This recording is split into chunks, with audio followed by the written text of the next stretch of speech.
पाकिस्तान जी मशहूर TikToker Hareem Shah security फराम करण लाइ Sindh high court में दरख्वास्त दाख़िल करे छॾी।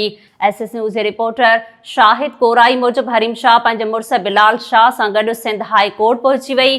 टिकटॉकर जे वकील मूजिब हरीम शाह खे सोशल मीडिया अकाउंट ज़रिए धमकियूं मिलियूं आहिनि। हरीम शाह पारां सिक्योरिटीअ लाइ दाख़िल दरख्वास्त में IG सिंध घरू खाते ऐं ॿियनि खे धुर बणायो वियो आहे। दरख्वास्त जी ॿुधणी जस्टिस आफ्ताब अहमद गोरड़ ते ॿधल सिंगल बेंच कंदी। किससे खतरा है आपकी जान को? मेरी जान को। सिक्योरिटी क्यों मांग रही हैं आप? ये तो फिर कल जब मेरा केस मतलब कल का है, कल मैं आऊंगी इंशाल्लाह, फिर उसके बाद मैं आप लोगों को ब्रीफ करूंगी। वैसे कोई ऐसी बात हुई हो कोई? या हमने बहुत सारे प्रूफ, बहुत सारे एविडेंस और बहुत सारी चीजें कोर्ट में दे दी हैं। अब वो इन्वेस्टिगेट करेंगे, अब कोर्ट का काम है इन्वेस्टिगेशन करना।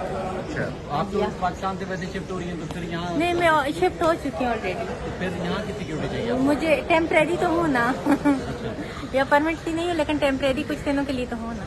तो हुकूमत से आपने रजू नहीं किया था सिक्योरिटी फराहम करने के लिए? हमने किए हुए, मेरे वकील साहब ने सबको लेटर्स लिखे हुए हैं, IG को और जितने भी डिपार्टमेंट के लोग हैं, लाइक जो इस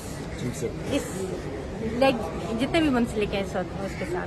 ठीक है, उन्होंने इनकार कर दिया? नहीं, उन्होंने इनकार नहीं किया। उन्होंने बाकायदा हमें ईमेल की है और बाकायदा उन्होंने हमें रिस्पॉन्ड की है और उन्होंने कहा है कि हम इस पे इन्वेस्टिगेट भी कर रहे हैं। तो सिक्योरिटी तो आपके साथ मौजूद है, इनकी होते हुए पुलिस आपको क्यों चाहिए? या प्रोटोकॉल चाहिए आपको? नहीं, मुझे प्रोटोकॉल की कोई जरूरत नहीं है।